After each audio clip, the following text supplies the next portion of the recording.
Well, we're back at it again. I am headed to Baltimore Spirits Company for what I think might be a really unique experience. Let me give y'all a little view. Boom, here's a little building. And we're gonna roll on through here. I'm losing my voice, y'all, but y'all hang in there with me, okay? There it is.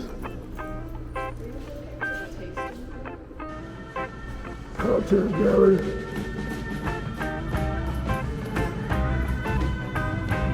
Ready? So that was you. I know, sorry, man. Oh, good. How's it going, man? Pleasure to meet you. You know I'm Jones and Man. Yeah, absolutely. I'm Ian. Joseph Man, and should I call you Joseph Man? Should I call you Jones? Man? Whichever works for you. Man. Okay, man. Yeah. Perfect. Well, welcome, man. I'm excited. My brother's one who's been listening to your podcast, and he releases some videos for a long time, and he's like, hey, this guy's coming to Baltimore. Yeah. That's great. That sounds pretty cool. As you can tell, the tequila thing was nice last night because now I got no voice, but we're working out. Right on, man. Well, this is so we kind of have we have the production facility over there. Really proud of all the stuff that we do. I think you'll get to hear a lot about it on the tour, part of the blending your own and tasting part of the tour. The big thing that we do is the rye whiskey. We also make some very cool, we have some mezcal-inspired mesquite smoked apple brandies that drink like mezcal. Everything is super cool here. So I thought I'd kind of reach out to you and see if you want to come by and take us up on taking a tour while you're here. Couldn't turn it down. Yeah. Try 4 different barrel finishes, and then you'll get to blend your own bottle of whiskey from those 4.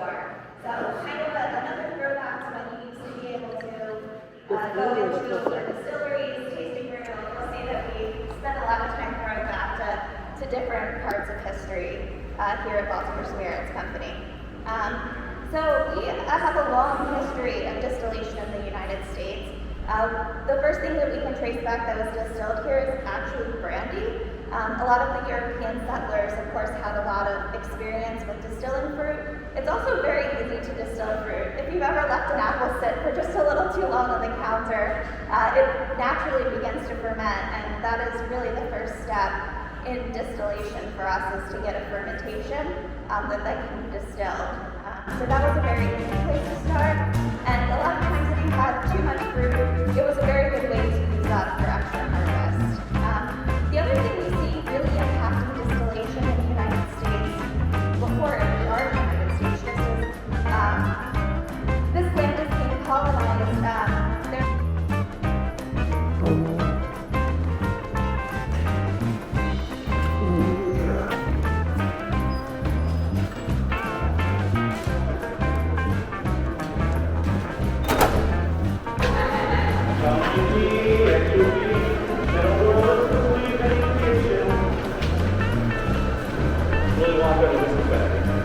Hello, everybody. How are you?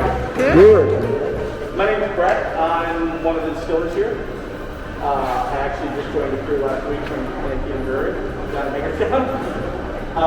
And I'm going to give you an overview of what we do here in the distillery and kind of tell you what makes us different from the other distilleries in the area. So we like to gather you here in the barrel area. Here's a nice open area. You can kind of look at what's going on. We can give you kind of an overview of what rye whiskey is and how standard and how it's done. So rye whiskey has to be by law at least 51% rye. After that, you can use pretty much anything you want. We actually use 100%, which is unusual in itself. The highest you'll usually see out there is about 95% from the bullets or something like that. But we use 75% rye that is actually grown about 5 minutes from my house in Fairmont, Maryland, and that's our raw rye grain. And then we buy malted rye, we use 25% malted rye from Canada Maltings. Stand inside barrel when you and yes, if you possibly lie to the beer, you can't buy at Distillery.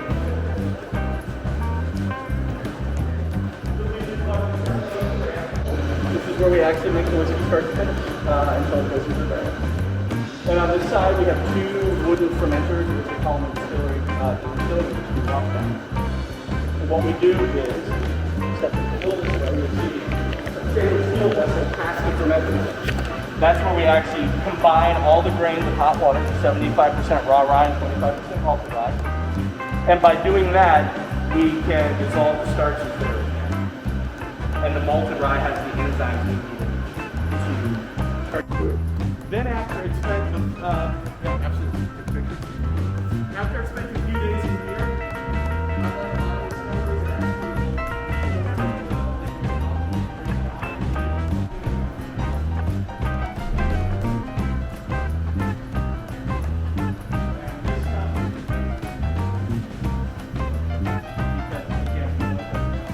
So we're gonna do it here live.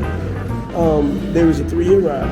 There is Pinot that's Charité, I can't say that. But basically like sherry, Lafroy, which is a scotch, and then there's a toasted finish. So we're gonna give them a good whiff.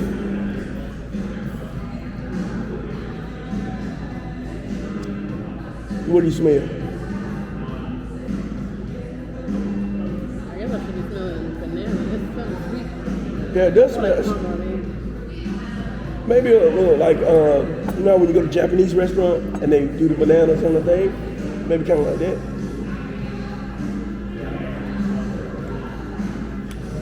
Now that one you should smell. That was, so this one should smell completely different.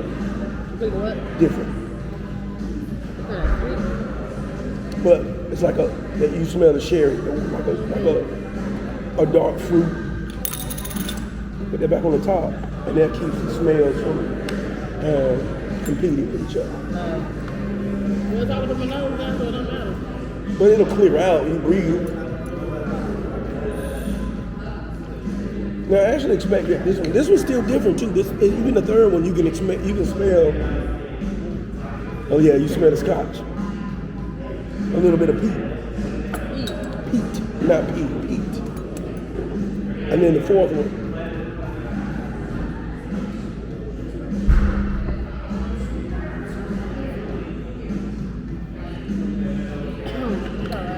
A little bit different on the toasted barrel one.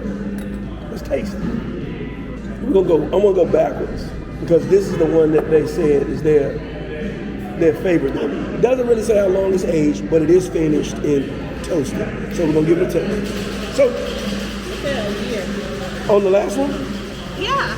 So it is a year in The second barrel. Yes. the second barrel. 2 years in the first, 1 year in the second. So all of these are actually 3 years. Exactly. But the last 3 are finished a year. Yes. So we wait for them to become a straight rye before we move them into a finishing barrel. Gotcha. How do you not smell great when it go out? That's how you take a shot. You want to. The idea with this is to taste it. Oh. Now that it actually got a little toasted marshmallow. You can tell she's nuts. You can't see my boob, but she is not getting the toasted marshmallow. So you can put it in there afterwards? I like it. What's the aftertaste? But see that aftertaste. If you try and place where the aftertaste is, like a toasted marshmallow. You see. This second one is the Lafroy barrel. Y'all know I'm not a Scotch guy, so this is the one that I would think initially I probably would like the least.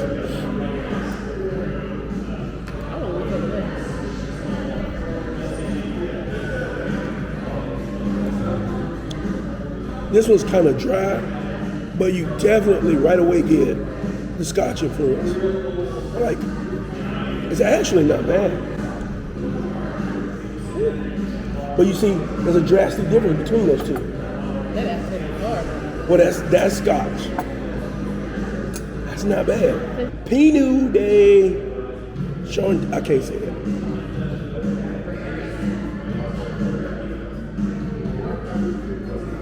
Oh, we're drinking.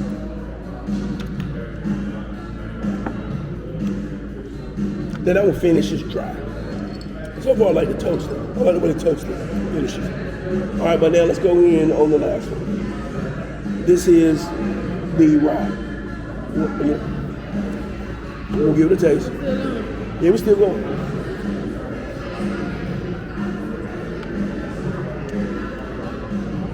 Wow. Now that's soft, nice little, almost like green tea feel to it. Yeah, a little minty. Yeah, that 3-year rye is really good. They really, I can see why they enjoy that a lot. The Epic 3-year rye is really nice, really nice.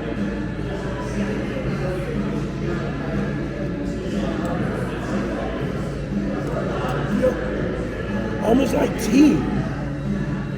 I mean, I like the rye so much that I really don't want to mess it up. But I would love the opportunity to kind of. Well, I mean, I got a whole lot of weed to mix and match with. Yeah. Oh, I'm a long way in.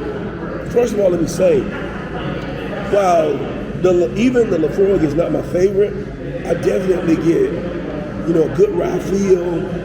And the influence of the Lafroig barrel in just that 1 year. So I think that the finishing is done very, very well. Like 4 different expressions, 4 very different things on the palate. It's not a matter of you not being able to tell a difference between them kind of deal. You definitely tell they put in the work is where I'm going with it. This 3-year rye is pretty awesome. I almost am tempted not to mix at all and just get a 3-year rye. Like if we getting 2 bottles, I'm gonna get the 3-year rye just straight, and then I might blend it. No, it's not a wine. It's it is a whiskey, a rye whiskey tasting. So it's a blending experience. I have 4 of their rye whiskeys, and what I'm gonna do is blend them and make my own blend. So I'm just kind of trying to figure out what that is. So yeah, no, this is straight rye.